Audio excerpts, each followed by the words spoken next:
রাখি বন্ধন হচ্ছে সবার জন্য। এদিকে এদিকে বিশ্বকবি রবীন্দ্রনাথ ঠাকুর এটার প্রচলন করেছিল রাখি বন্ধন উৎসব। তো সবাইয়ের মিলন যাতে সম্ভব হয়, সবাইকে এক সূত্রে বাঁধতে চেয়েছিল একটা সুতোর মধ্যে, সেই মিলন উৎসব আজ রাখি পূর্ণিমা। চা বাড়ির পক্ষ থেকে সবাইকে জানাই রাখি পূর্ণিমার শুভেচ্ছা ও অভিনন্দন। থ্যাংক ইউ ভাই পড়ান।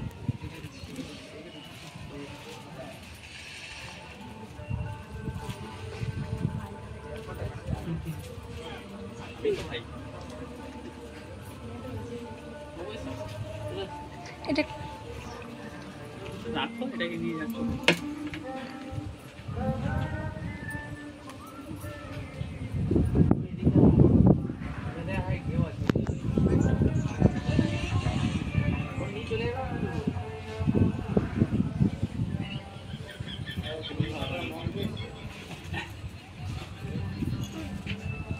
একটু মিষ্টি মুখ করবে।